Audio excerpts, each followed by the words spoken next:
partout dans le monde à travers 24 télévisions.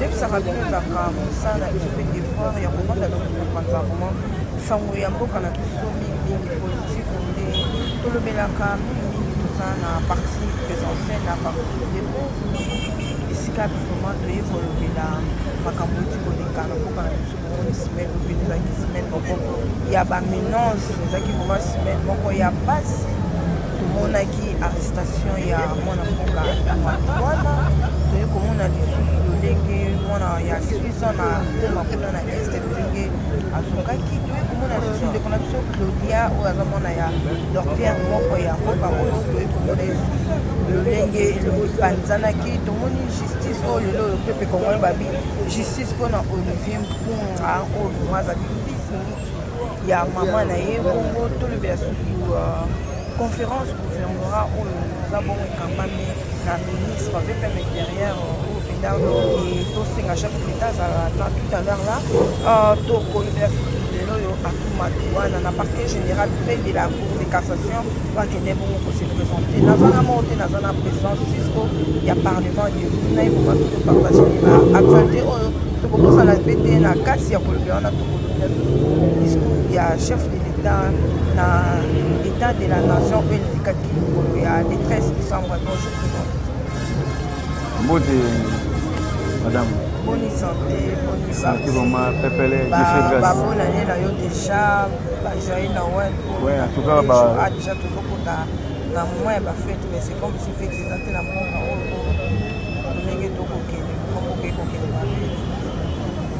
Pardon pour la question. Bonne année, ok, merci à vous, Zonta. Maman va fête, mais ça pour manifester, que tout le monde va fête.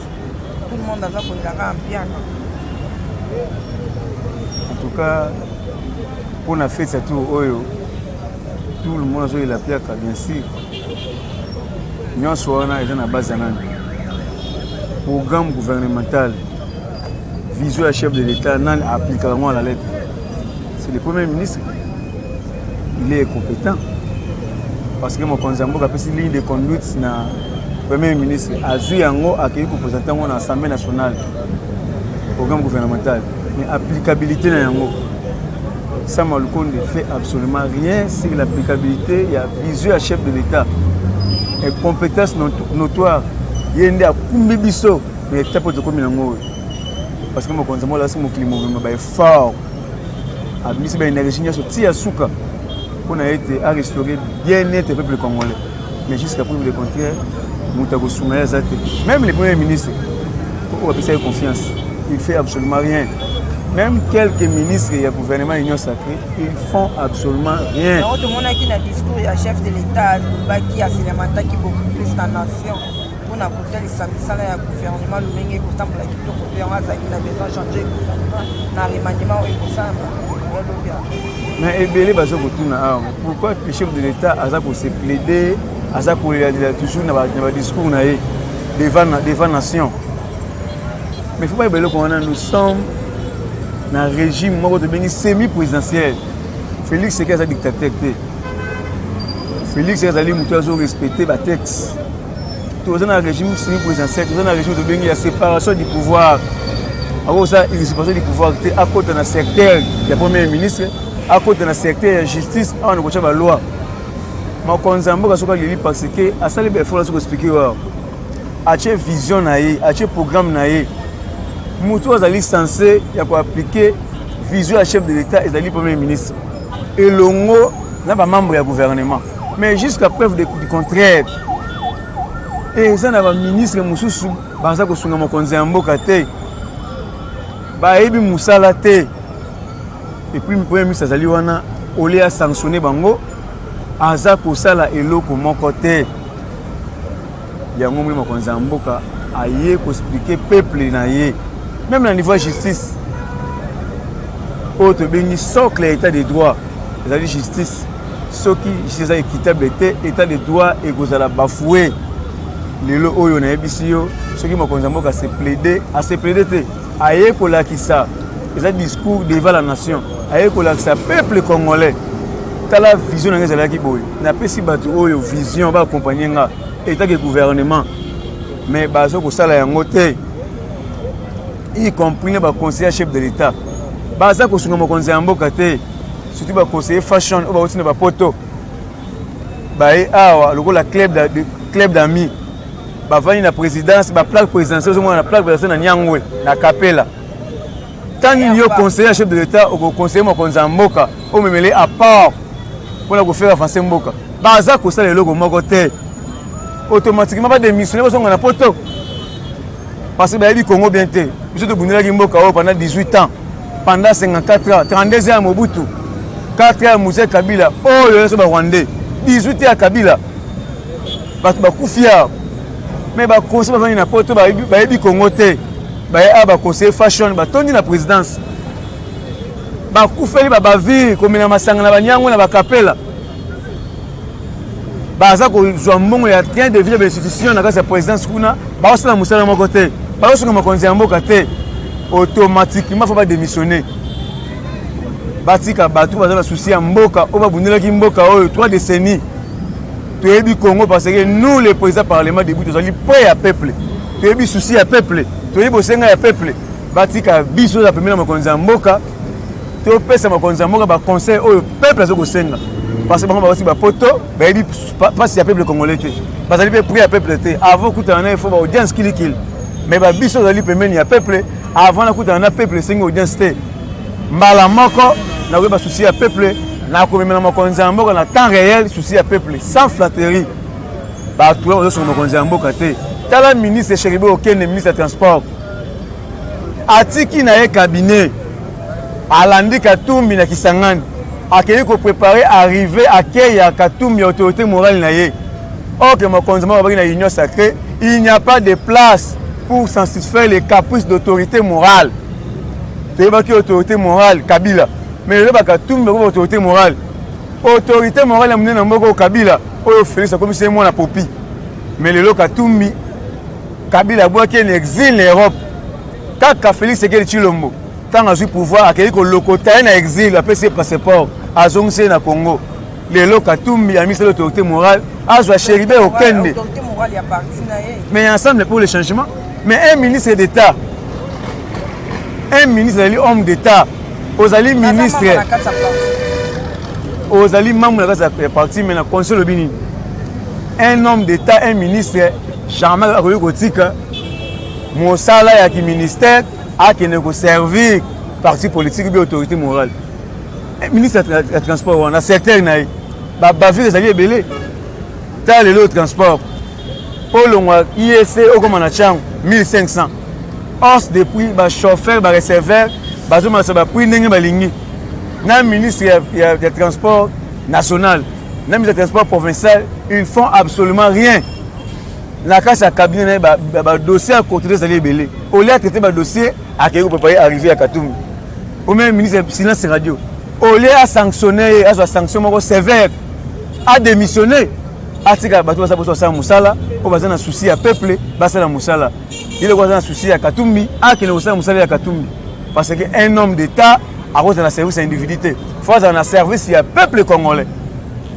OK, voilà, merci président Cisco Tokuban ba question d'actualité na tout le la justice tout le monde va découvrir la Olivier donner ya la passe tout le monde ministre Alexis Gisaro, il a 5 députés pour la commission belge, il a mais tièrement il salamaki, bagage métamaki, le bel jeune fille la mission qui a le lot pour le monde à Banzana qui doit Banzana qui a cortège, je ne sais pas si maman présidente de la première dame, avec qui est pour massage sur qui Bégas, tout le monde va crier, mais ça l'a fait vraiment trop. Nyonso wana izosenga réforme dans tous les secteurs. Izosenga réforme. Comment se fait-il que ministre ya ITPR ya tiki banzela pour le Kapela comme victoire c'est tout un problème. Tous les trucs sont bloqués. Ministère de la malan. Nyonso wana Félix Sekechilum. Donc Félix c'est comme ma présidence a colonel la misala ya nzela yo mise musano ezani ya tiki makambo manzela o efilité akena mudi qui noté la concession. Mais chose grave, un sujet belge a le courage, il y a beaucoup de la police, il y a un ordre, bêta, gaz, la délégation du ministre, la député, parce qu'il y a une casse. Mais en tout cas, il y a des choses vraiment graves. Et c'est vraiment grave. Nous sommes en cabinet de l'Ibiso. Et aussi, il y a une réforme dans la police. Parce que la police est en valeur, papa va vendre. Parce que non seulement la police. Mais tant que Kabila que le Rotabano qui va dire Bakuluna Bapomba a dans la police, tu comme une confusion, tu sais dans la société, n'a allé former, même eux c'est une réforme, pas une recyclage. Parce que ça dit bavir vraiment grave. Il faut pas kangana nous belge, ça dit ordre on a ko ça ordre ta qui. Et puis bateau ça na casa constitution la police on a pas ko exécuter yango pourquoi. Et puis ministre ITP à kotika musala na niveau ba kapela ba yolo. Bandal. Azana droit qui t'a partout pas ça qui descend c'est qui est dans niveau ya. Azana droit qui t'a partout mais bisi quand c'est une fois qui t'a acha pression c'est ça dans centre ville à sali yango te. Akena mbudi kuna parce que avec ça na moi kutana mais tu condamné acte wana ya kubeta cortège al ministre ba balle ba coup de gaz. Lelo soki ministre kufaki nyonso wana za ba labo oyo ba inia Congo ba inia peuple ba sali pour na ko ternir image ya démocratie au mokonzi mboka à restaurer parce que ça ligne des actions visibles du chef de l'État au monde entier ba beti maboko que Félix Tshisekedi est le seul président congolais qui a restauré véritable état de droit la véritable démocratie les classe politique ya Congo comme ko fongola manga ba loba parce que mokonzi mboka c'est liberté d'opinion liberté d'expression n'importe quel Mobutu n'importe quel Kabila mais yo fongola mbango loba mozo ba lelo ba ko zoyo ki na ane osumi makila mais Félix Tshisekedi a l'obité liberté d'opinion wa linga loba lobi wa linga critiquer mais ba moni yango état de droit démocratie local libertinage mais mokili mo ba beti maboko ba Félix Tshisekedi Tshilombo mais kaka ba ini ya Congo ba sangali comme seul homme ba sali ba labo pour la ternir image de la démocratie parce que en 2023 action est visible au monde entier bandimi le Congo et zongi na autre bengi Conseil des Nations ils ont qui déconnecté sur le plan international le grâce il y a diplomatie agissante et actif il y a chef de l'État Congo et zongi connecté sur le plan international le Congo ba ko compter yango le Sénégal ba Afrique du Sud parce que Félix Tshisekedi a restauré l'état de droit et démocratie. Bah ben la France et pas en comment la France alors président président Félix a tous en France tous en États-Unis démocratie à côté na Congo. Justice pour na ezali mabe na ebisi lelo oyo soki Congo ezoki na ba valeur kaka la démocratie wana to kende bongo. Justice pour na déclaration Olivier au la police. Qui a fait un beau-frère naïe, qui a fait qu'il a accepté et continué là. Avec qui voiture, on a 6500 pour la 3500 $. L'État congolais, la police est un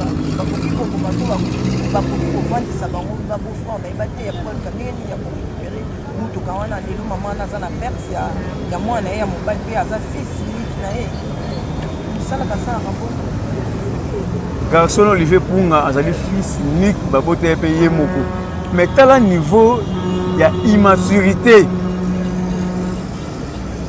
au bokangi mutu malgré dossier là qui est grave et c'est la gravité tant on a besoin de c'était à ça na autre bengi présomption d'innocence mais daki dossier mo ezaki familial dossier moko familial donc bokangi ko torturer ko beta ko filmer ko tcha ba réseaux sociaux pour penser au monde entier donc pour la ternir image de mokonzi mboka pour la kolakisaka na Congo démocratie ezalité état de droit ezalité nyonso nyonso biso bazo bakoti ba campagne bakoti ba labo ba bureau d'études pour la ternir image de mokonzi mboka lelo oyo pour la ternir image de la police congolaise oh lelo ezali la police ezali fierté dans le monde entier ba marche salama na yango wao na époque ya Kabila bato ba mili ba gaz bato ba kufi ba côté ba mort mais lelo ba marche salami yao même la police wana ba kena ni formation ni recyclage mais sous fachi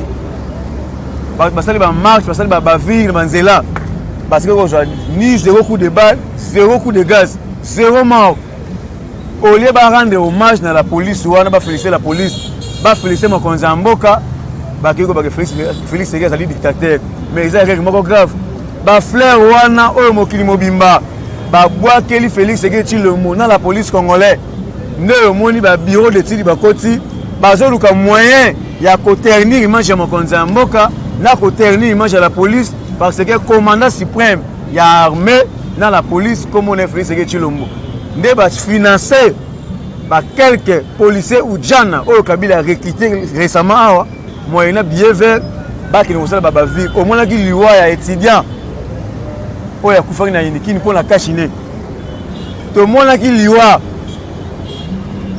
ya ndeko na biso Olivier Punga ne babomi awa bazoko filmer to mona ki arrestation ya représenté à chef de l'État na Congo central oyo to bengi Atuba Tubanya un gouverneur baki ne kokanga ye lokola mbwa ata yibaki ata bomaki nanu basambisi ete azana oyo to bengi présomption d'innocence bokoki komema ye ndenge wana te lokola kuluna d'ailleurs c'est un homme d'état nyonso wana koluka koternir image ya mokonzi ya mboka yango osenga réforme osenga recyclage na kati ya la police na kati ya gouvernement na biso na kati ya ba conseiller chef de l'état osenga mise en place na lombango parce que poisson abandaka kopola na mutu tangu mutu ezali mabe na sepe kozala mabe eza kosenga mise en place générale na kati ya la police congolais eza kosenga démission ya ministre intérieur oyo tobengi ndeko na biso ya IDPS Axelo Okito aza ya biso nga na biso ya démissionné awa toza te mpona kobeta munoso maboko azosonga chef de l'état te mais bana babavire esalamaki jusqu'à preuve de contraire aza kozela nini asa la proposition ya mise en place kosangisa bagouverneur ezali likanisi ya vision ya chef de l'état mokonzi ya mboka na bengisi bagouverneur baya conférence gouvernementale awa donc bango fondé chef de l'état azwa likanisi mpona avancement ya mboka mais bango esika bavandi bazosala mosala nini Okito ministre intérieur Okito a démissionné parce que ministre intérieur fa yokanaka mutu asimbi sécurité ya mboka ezali ye boza kosunga mokonzi ya mboka te oza ya biso ya IDPS mais faut toloba yango faut todénoncer yango eza lokola Cheribe Okende ministre sport a démissionné ministre des transports plutôt a démissionné ministre intérieur a démissionné parce que bavire eleki na niveau de la police na deuxième secteur na ye ozomona mutu aza prisonnier mutu azoluki na niveau de la police azobima na barrière ya deuxième na service ya immigration passoire oyo akomi na Canada akomi na États-Unis mais yo ministre intérieur deuxième eza na secteur na yo c'est la mise en place donc mokonzi ya mboka tika présidence akita ti na service ya immigration na aéroport abana kotala bilongi et ba mafieux et ba to bazana la poursuite judiciaire parce que voyager ndenge nini dans le niveau de la police au lieu de la mise en place parce que la cacophonie wana ba système wana ba qui anti-valeur et si là ba tuerie arbitraire ba arrestation arbitraire ba kangi mutu ba sambisete ba bomier un gouverneur en exercice représenté le chef de l'État. Voilà, procédure normale yango pour une convocation ou bien mandat d'arrêt accueilli calmement pour se représenter état qu'un homme libre état qu'une autorité en mboka mais ya ko kangana ndako ko misana balabala ko benda eboye na limite ba papa bavandi awa na formation bango ba sa musala wana bato baye koternir image à la police ali bana miki o Kabila rekité ba kuluna oyo ba papa bavandi bazali bien formé baza kosunga mokonzi ya mboka mais balingi baternir image ya musala na bango. La police congolaise, la police est fière. Tout le monde va manger salamia, babeti, baboto, ba arme.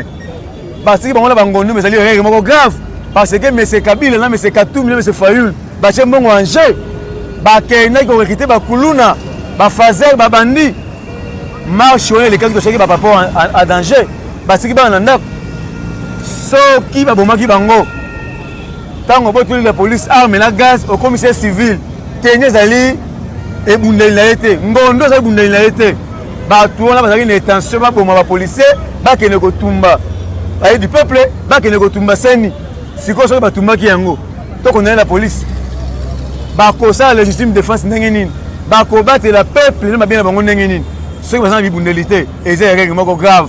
La boya Kabila, Katumbi, Fayulu, Bachembongo Anje, bazali prêté pour la maponomie. Souci na bango zali ba détruire ba institution mboka a commencer par institution président de la République. Mais le corps va se monter au conseil mboka te ba linga ki ba tumba pa du peuple ba ki ne ko tumba na seni pour que ba élection te parce que bazali prêté pour la maponomie. Yango yo sengi na justice congolais mo conseil mboka à ça la réforme tina niveau de justice. Pour ça, on a un procureur sur le baquet. Frais de fonctionnement. C'est-à-dire, il y a un corruption. Willy Bakonga a arrêté la Brazzaville, transféré la Stradé dans la Casa Congo, condamné à 3 ans de prison. Pas même une année. Moi, il y a un billet vert, procureur général, pour de la cour à parquet à Gombe. Abimissier, moi, il y a un billet vert, ok, il y a condamné. Ba condamné Willy Bakonga la cour de cassation. Et pas au juge naturel ni à Joami. Mais il y a quelqu'un qui automatiquement faut démissionner à ça en a boloko. Merci président Cisco comme n'a pas chité malem tout le monde papa mon lien de domesana léon de malem moko ya AFD c'est pour mboka batu assis pour suspendre pour la outrage contre le chef de l'État en même temps ça la carte ya union sacrée on les a pour saluer l'éducation ya moi mboka Félix Antoine Tshisekedi papa Molière. Est-ce que non on a papa est-ce que ça politicien Nemba azali politicien c'est un papa qui a une immaturité politique. Il connaît absolument rien sur le plan politique. Par exemple, la férie, c'est la politique à Congo pour la goïba, pour la piller.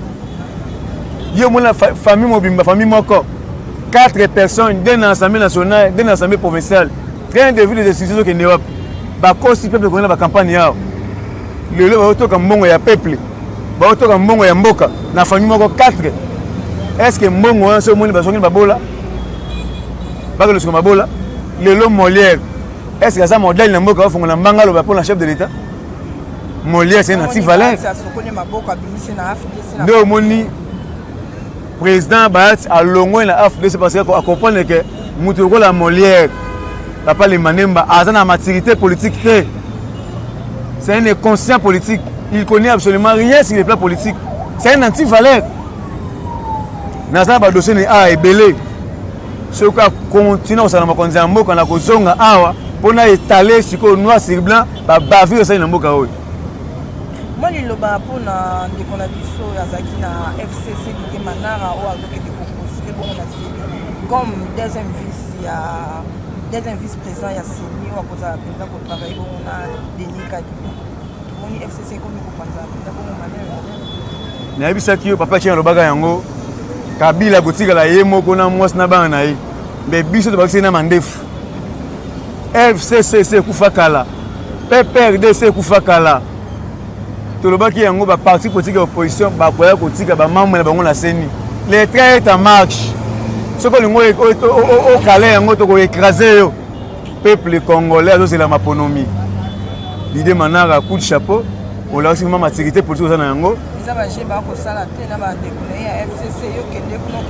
Émission ezala bajete ba respecter procédure électorale ba kotika ba candidat na bango ya Seni na kati ya Seni pour être to faire avancer mboka to kene maponomie IDPS ba to kene glissement c'est la dialogue to partager gâteau yo comme ministre yo comme DG yeba yango kelo c'est la dialogue na mwasi na yo na bana na yo na belle famille na yo biso IDPS to lobaki yango to ko kene maponomie conformément à calendrier électoral, conformément à la constitution, tozo kene maponomie. O lingi dialogue, avant de sa belle famille naie, ba makangu naie, ba belle famille naie, ba ça la dialogue. Biso dialogue na biso na peuple congolais ezali élection na délai constitutionnel. Point barre. Merci président Cisco à travers cette télévision partout dans le monde. Le basuka ezabo na yoki baza kolela na bato ya PPRD bakangi oyo tobengi mwana mboka Ferdinand Kamberi akei kobeta communicateur ya PPRD Mulangi malgré nos divergences politiques na bato ya PPRD même ngao na sala na koza Mulangi te na beta ndeko ya PPRD Mulangi po toza ko partager ba opinion politique moko te tala un homme d'état un politicien au que Mulangi au beta muto azoka mais c'est un kuluna basa ko bakangi aux acharnements mais la loi est dit c'est la loi yo beti mutu Mulangi azoki pour blessure volontaire mais l'état na justice ba sa musana yango ne ba na prison a kovanda na prison conformément ba moi oyo ba katelier na effraction ya sali ya biso justice congolaise na miso de fongi na miso na yango miso na biso eza likolo ya justice congolaise na Canada ou sa Côte France na moment na zolo bana yo soki bakimisi bango wana il faut mokonza mboka to ko pousser na mise en place générale na ba magistrat nyonso ya nomaki na ba procureur nyonso na lomango et puis to ko pousser mokonza mboka na mise en place par force il balanga sur ezali boy na sengi na ba autorité nyonso ya IDPS le secrétaire général Augustin Kabouya, le président Aïjama Kabouni, na exécutif Mobimba, na ba ancien membre exécutif, ba secrétaire général ancien Rémi Massamba, Jacquemin Chaban, ba Gibao, na sengi na bango na unité parce que 2023 est déjà proche. 2023 est à lobby. Na ko panzana to kolonga te. Mais na bomoko nde to kolonga baini ya Congo basangani comme seul homme pour la ko ternir image ya mokonzi ya mboka pour la ko bundisa IDPS les seules personnes oyo kozala redevable devant peuple Congo 2023 comme on a Félix Sekeli Tshilombo les seuls partis politiques oyo to kozala redevable devant peuple congolais ali IDPS ebele baye na union sacrée baye ko sunga mokonzi ya mboka te au comment en 2023 ba kolongola masque à union sacrée ba ko misa ba véritable face na bango to mo le bande ko MLC ba solo ba ke en esprit ba ko soutenir candidat ya Jean-Pierre Bemba mais Jean-Pierre Bemba na maturité politique na a recadrer bango et c'est pas besoin on nzela tout ça na union sacrée to soutenir Félix Sekeli Tshilombo mais au moment où je vous parle division ko sunga bisote lelo oyo c'est le président Aïjama Kabouni yena le président IDPS secrétaire général Augustin Kabouya yende azali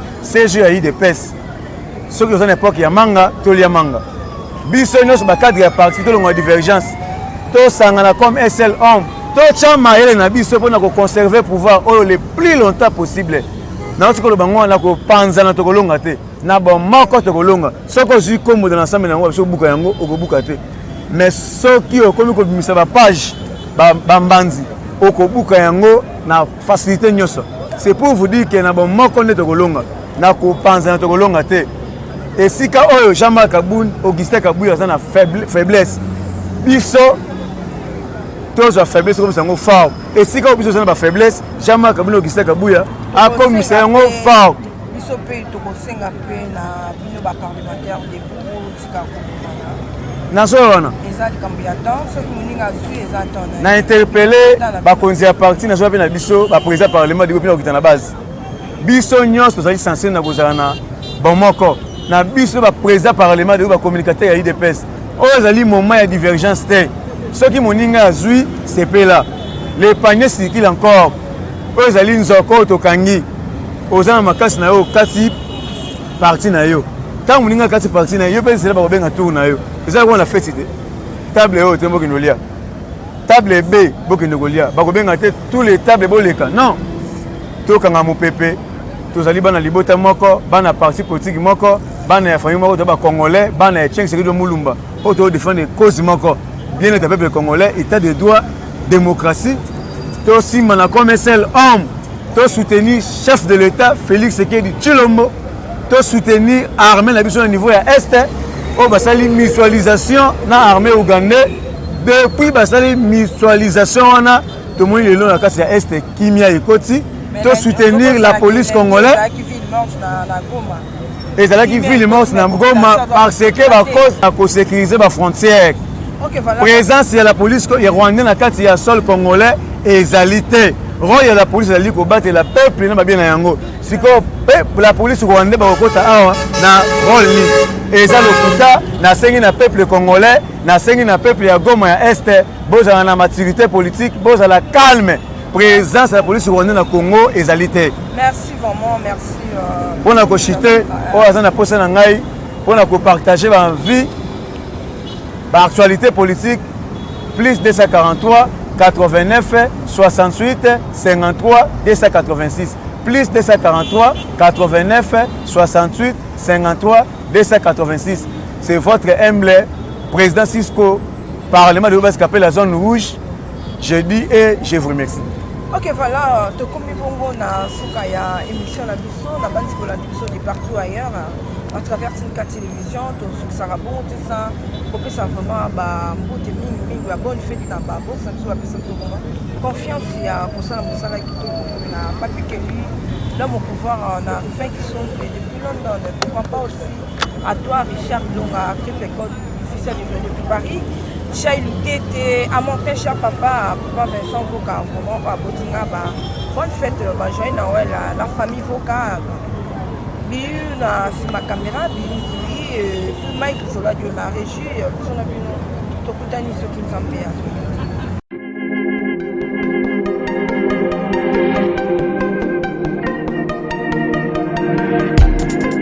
Après 25 ans d'expérience, eh oui, de 1995 jusqu'à ce jour, Eltonston, l'unique shop congolais de Londres, la Grande-Bretagne, où il la Londres, et salut ça la fierté à la communauté Nabiso, et surtout, il y a un homme d'affaires congolais sérieux dans la diaspora. Oh yes, yes, yes, yes. C'est créé Eltonston et Sali Kakamoko, le sérieux, à quel na service qui toko na ba client na ye. Avec ma produit, il y a première classe, il y a qualité supérieure.